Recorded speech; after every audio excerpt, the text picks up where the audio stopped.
You are listening to That Big CEO Energy, where we talk all things business, life, marriage, and push you to a new edge of discovering what that big CEO energy means for you. Listen, I understand that we have barriers that we carry from when we were once employees, and those have impacted us as we continue to build our businesses. I'm here to walk alongside you and give you encouragement through interviews with friends and other women in business who have broken down those barriers and paved their own way. Tune in with me as we uncover some of the unconscious things that we do that keep us from building that big CEO energy we've always dreamed about. Let's dive in. Welcome back. Today we are going to dive deep into effective leadership in today's dynamic business landscape. I really truly believe that when we explore the crucial aspect of leadership that often takes the backstage with emotional intelligence, particularly for female CEOs, we can uncover a lot of things to learn. So this episode is going to be relatively short, but it's going to be super impactful. So let's dive in. Emotional intelligence, this concept of it rather, has been gaining prominence as a key factor in successful leadership over an abundance of time.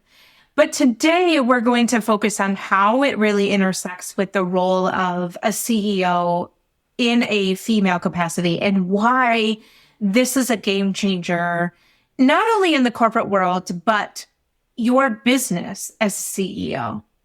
And so to guide us through this discussion, we've sort of prepared a comprehensive exploration of this topic. And first, I want to define what emotional intelligence actually is, because it's not just about being in touch with your emotions, but really understanding and managing them effectively. And when we talk about managing and understanding your emotions, it's really being in tune with what is going on behind the scenes. So, for example, for me, that looks like when I feel a rub, when I feel discontentment, when I feel like I have been quote unquote personally attacked, right? Or how could she say that to me? Or they don't even know me. I have to sort of stop for a moment and really unpack that. And I have to unpack it because what that's telling me is that there is something underlined that is making me feel really uncomfortable. And so I've said this time and time again, but when we get emotional about someone's response to either what we do or say, or maybe what we don't do or say, that usually is a cause for us to look internally and really understand where that's actually coming from. When we can actually understand where it's coming from in terms of, is it our childhood? Is it something that happened to us in, corporate? Is it something that's happened to us from our friends or from our family? We then can say, that's interesting. What are the parts and pieces that are making the feathers ruffle? So when we define and understand and manage our emotions effectively, we have to then ask, how does this then play a role in our leadership? And I was just having this conversation today with some wonderful folks about when we are leading teams, when we are leading ourselves in our business, it comes from emotion. It comes from an emotional response to what we've learned, what we've gained as wisdom, what we have implemented throughout our teams, throughout what we've implemented to ourselves. But especially we have to ask, how does this play a role in my leadership as a female CEO? And there's this stereotype that really associates leadership with traits that are often labeled as masculine. You've got to be strong, and you've got to not show emotion, and you've got to be a good leader and a good guide and help people shape and inform. But how does this perception of emotions and leadership impact us? And how can emotional intelligence really help navigate through the expectations? Because if we're saying to ourselves as a female CEO that we are leading our business and we are leading our teams, then that often evokes a masculine response, right? It is structure and it is order. If we can really get on the side of unpacking emotions, and if we can be emotional with people, I think then we find ourselves in a human element. There we find ourselves building empathy. Empathy is really a cornerstone of emotional intelligence. But I think if we can ask, how can female CEOs leverage empathy to build strong, cohesive teams and foster a positive work culture, it really starts with ourselves. It really starts with looking at the way that we have experienced empathy. And so if you are not experiencing empathy or haven't experienced empathy in a truest of form, which is being able to see somebody's opposition or be able to see the situation that they are in and be able to understand it. We don't always have to have a reaction. We don't always have to have an answer for them. And we certainly don't have to fix their problems. But when we can empathize and understand the situation that they are in. I think back to my corporate days of being in HR, and when I could empathize with their situation and understand the situation that they were in, I was then able to pull tips and tools out of my toolkit, not to help fix them, but to give them something else to think about. Have you considered? What would it look like if? And sometimes we have to tell those things to ourselves, right? Have I considered everything that needs to be considered that I am trying to say that this is true or untrue? What would it look like if I had these tools in my tool belt? What would it look like if I could get myself to a place of leading myself in my business or others in my business?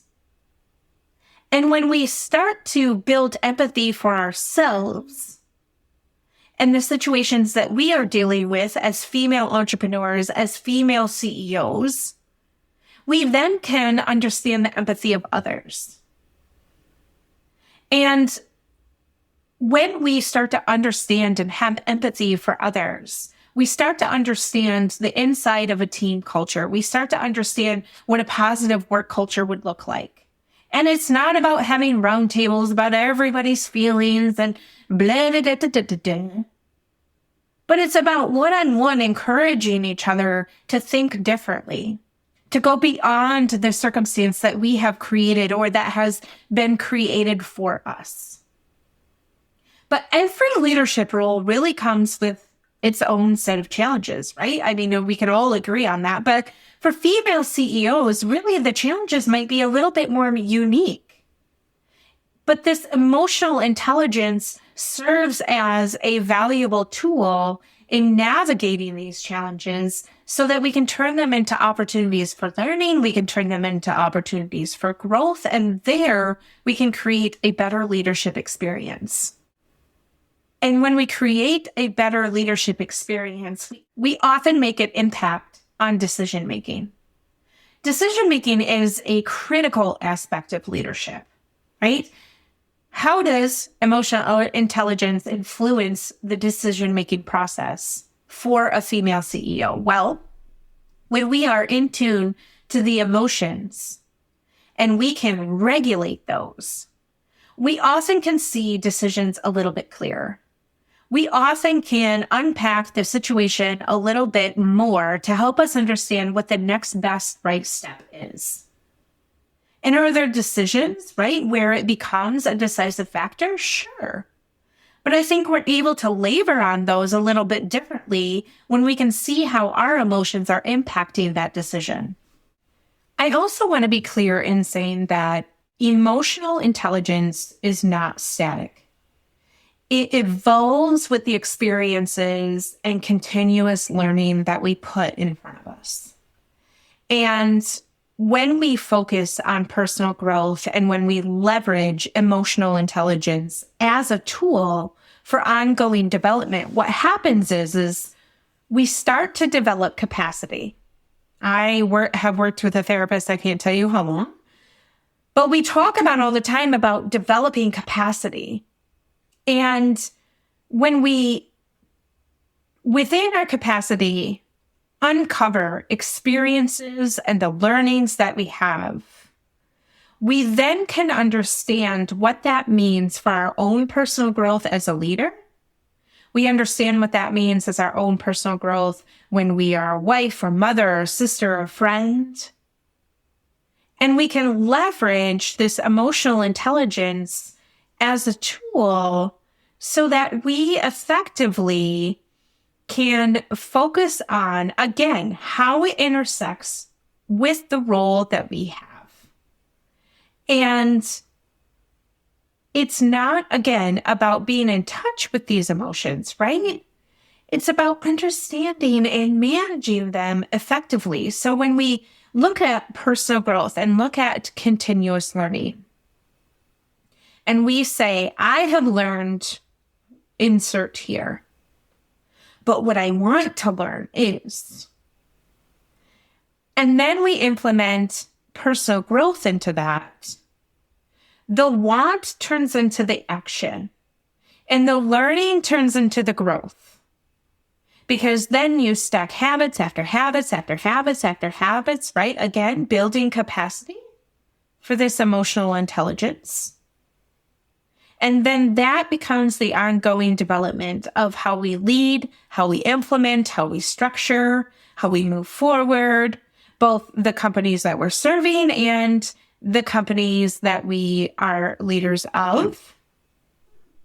But there's this growing number of CEOs that are making their mark in various industries by contributing to breaking the glass ceiling with emotional intelligence. And what aspiring female leaders can learn from those who have already paved the way is to continue to show up differently, continue to show up in your capacity, continue to uncover what your emotional intelligence says about your personal growth and what your continuous learning looks like. Because you can, right, look at what everybody else is doing, and it sounds really, really fun. But there's something to be said about paving your own way. And I say this all the time, it is no secret. But when we are paving our own way, we start to think a little bit differently. And we start to think about breaking our own glass ceiling that we have created for our own self. Because we all have a layer of a glass ceiling, right? But again, with the emotional intelligence piece, if we are not understanding and managing our emotions effectively, we will never be able to look at the glass ceiling and say, what are the things that I need to do to break it? When we dissect, and when I use the word dissect, it is like so intricately. It is every little thing. And this takes a lot of work. And I have some podcast episodes that I have done with some friends that I will put in the show notes. But when we do the work, we can then hold ourselves accountable. We can then pick out the things that, maybe it has impacted us from others, so that we can work through breaking through our glass ceiling. There's always going to be a glass ceiling where you work, right? There's always going to be that layer. And emotional intelligence inside of that layer, if you are working in a corporate environment, again, means that you are unpacking the emotions that you have. You are identifying what are the strongholds that are happening to you right now at this moment. And you're building capacity to learn new things. As we wrap up kind of this discussion, I'm not done with this quite yet, but I want to give everybody a chance to really dissect what emotional intelligence means to you. Can you journal about that? What does it mean to you? What are some of the things that are impacting your emotional intelligence? But it's evident that emotional intelligence is not just a buzzword. It's not. It's a critical skill set that can transform your leadership dynamics and how you show up as a CEO in your own company. Female CEOs are armed with high emotional intelligence that are not just leading, but they're redefining the rules of the game. I am so grateful that I have built capacity for emotional intelligence. And it's only been done with the work that has been done behind the scenes privately, with accountability people, with other insights that I have gained from things that I have chosen to build capacity for. So if you enjoyed today's episode, I want you to be sure to subscribe and stay tuned for more leadership insights, because I'm really going to put a big focus on that this year. And it's not just about leading teams, because you can't even get to the point of leading a team unless you lead yourself first. So I want to unpack what that looks like. I want to give you some tangible tips and tools to make sure that we are serving that way, serving each other, serving ourselves. And so journal. What does emotional intelligence mean for you? And look out for the next one.